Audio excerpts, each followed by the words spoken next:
ano, olha aí. Aula de história hoje aí sobre república novamente, né? Continuando o assunto de ontem, que nós começamos a explicar para vocês, ó. A gente começou aí no capítulo 4, tá bom? Na página 53. A gente falou ontem sobre a proclamação da nossa república, tá bom? O Brasil nem sempre foi uma república, ela teve que ser proclamada em 1889, porque antes quem mandava no Brasil eram os reis, né? O rei Dom Pedro II foi o último rei que o Brasil possuiu, e com essa proclamação da república, o rei foi convidado a deixar o país com sua família todinha. Temos aqui a foto dele aqui, a imagem aqui da família real na página 55. Aqui Dom Pedro II, né? Já velhinho já, tá aqui. O seu genro aqui, a sua filha, a Isabel, que acabou proclamando a abolição também, né? Teve um momento também assim. E o Brasil ele segue adiante com essa república aí, onde o Marechal Deodoro da Fonseca foi o nosso primeiro presidente, mas não tinha nenhuma intenção em continuar. Tanto é que ele foi conhecido aí, ele mesmo se autoproclamava como chamado governo provisório, né? Não havia nenhuma intenção dele ser presidente. Tanto é que ele desistiu e deixou o vice, né?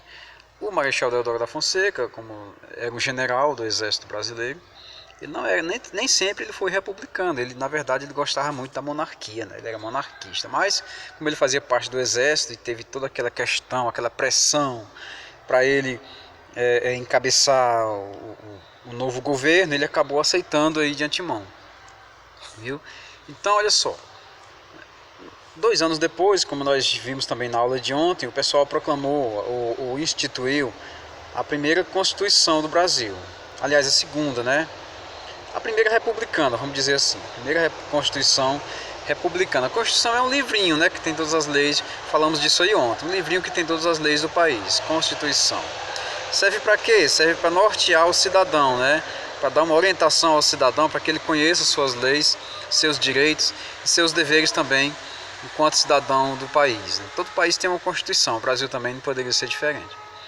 Então, a nossa Constituição de 1891, ela separava a igreja do Estado, né?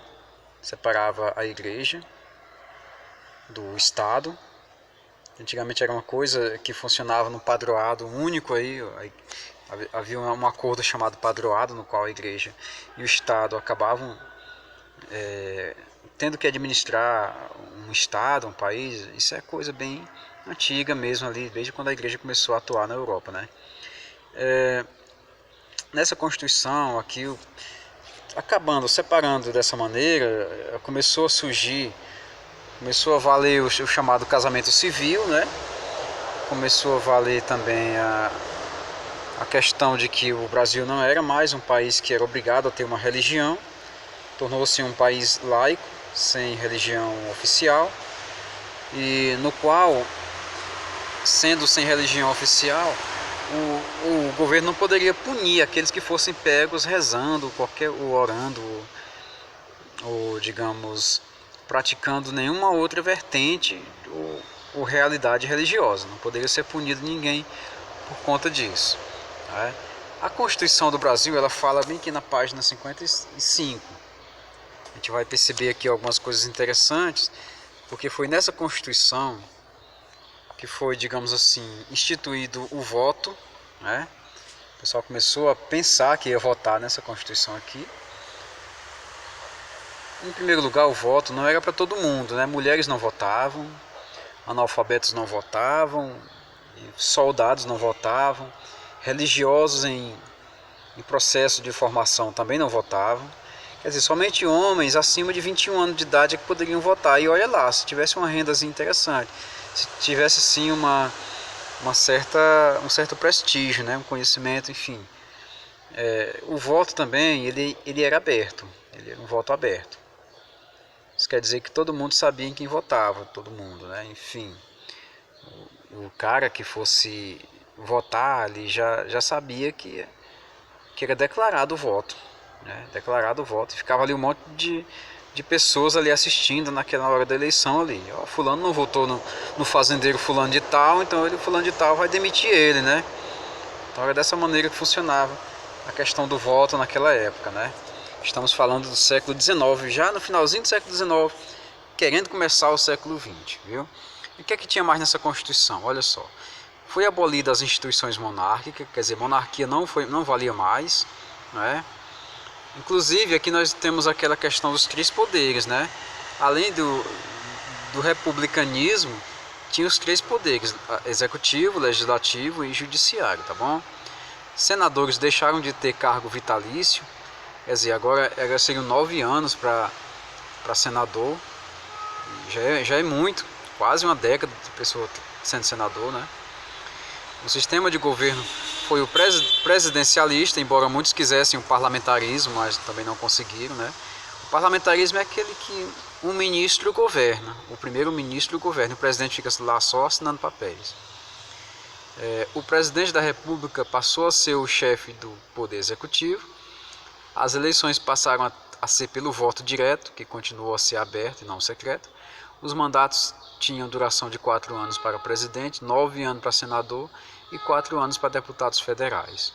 Não haveria reeleição de presidente e vice para o mandato imediatamente seguinte, mas posteriormente poderiam até se candidatar, mas 2 mandatos seguidos não poderia não. Os candidatos a votos efetivos seriam escolhidos por pessoas maiores de 21 anos, à exceção de analfabeto. Analfabeto não podia votar. Mendigo também não votava, soldado não votava, mulheres não votavam, religiosos sujeitos ao voto de obediência também não votavam. Ao Congresso Nacional cabia o poder legislativo, composto pelo Senado e pela Câmara dos Deputados. Até hoje, né? Até hoje o poder legislativo ele é composto pelo Senado, pelos juízes, pelos ministros do STF, enfim. Advogados, juízes, enfim. As províncias passaram a ser denominadas de estados: o estado do Ceará, estado do Piauí, estado de Pernambuco, estado da Bahia, enfim.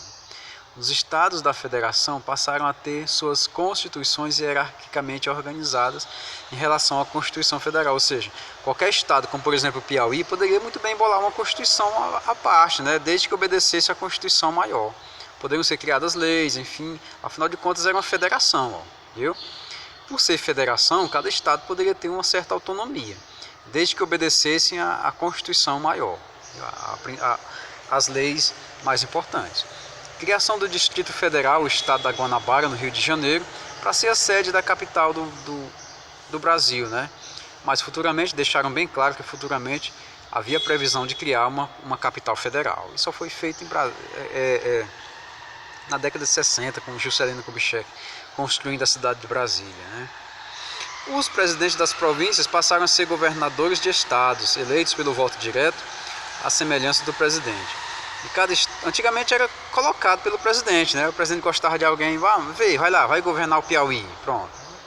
Agora não, a partir desse momento da Constituição aqui, o governador de estado ele tinha que ser eleito também, viu?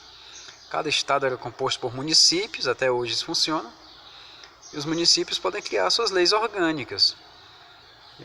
Os vereadores podem criar leis orgânicas no município, desde que não ultrapassem também a lei maior, né, que é a Constituição. A reforma do Código Penal, com extinção da pena de morte, não tinha mais que ter isso, foi abolida, né, a pena de morte. A Igreja Católica foi desmembrada do Estado brasileiro, deixando de ser a religião oficial do país. Não teve mais religião oficial no Brasil, até hoje também não tem. Nem com essa nova Constituição também não tem religião oficial. Nós lembrando aqui da aula passada, né, desse momento aqui que a gente está vivenciando, nós tivemos 7 constituições no Brasil, só para dar uma relembrada básica aqui. Tivemos aqui uma de 1824, uma Constituição criada pelo Dom Pedro I, né? Tinha lá o poder moderador, o Dom Pedro é o mais poderoso de todos, enfim, é um cara muito autoritário. Depois foi criada essa que a gente está falando agora, aqui no texto, tá bom? De 1891, mesmo século aqui, século XIX, republicana, né? Depois foi criada aí em 1934 pelo Getúlio Vargas. E novamente em 1937 foi criada outra pelo Vargas, né? A do Estado Novo. Depois teve a Constituição de 1946 do Gaspar Dutra, que foi a chamada Constituição da Redemocratização, certo? E depois teve a Constituição de 1967, a constituição do regime militar. Interessante, né? Até os militares criaram a Constituição. E essa nossa última, de 1988, é a chamada Constituição Federal Cidadã, tá bom, gente? O apelido dela é esse, Constituição Cidadã, porque nela tem todos os direitos fundamentais sociais conquistados da sociedade. Direitos de primeira, segunda, terceira geração, enfim. A gente vai ver isso aí futuramente com mais detalhes sobre essa Constituição Cidadã. Por enquanto nós estamos vendo aqui a Constituição de 1891, a segunda Constituição do Brasil, como vocês podem notar aqui, e a primeira Constituição da República Federativa do Brasil. E a partir desse ponto aqui é interessante, a gente está falando um pouco de política, né? Que é sempre bom a gente falar de política. Política não é uma coisa ruim. Ruim é o que se faz com ela, né? O que se faz com a política é chamada de politicagem, né? Uma transformação que ela sofre para o mal, para o lado mal. É só o que acontece mesmo hoje em dia. Mas política mesmo é uma coisa boa de se discutir e se estudar, né? Vamos ver aqui na página seguinte, na página 56, onde nós também comentamos um pouquinho a respeito da economia.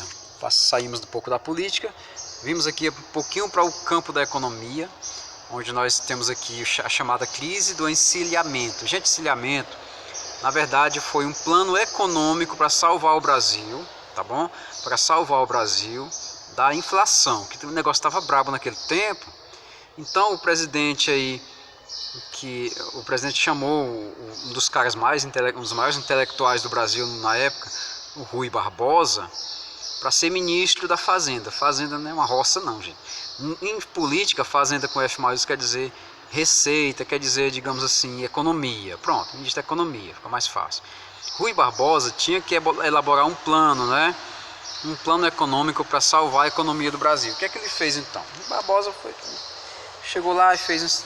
Vamos fazer o seguinte, para salvar o Brasil de tanta inflação, de tanto problema, tanta falta de dinheiro, tanta falta de recurso, Rui Barbosa, né, que era o ministro escolhido pelo Marechal Deodoro da Fonseca, mandou os bancos fazerem cada vez mais dinheiro e colocar aí para soltar no mercado, né?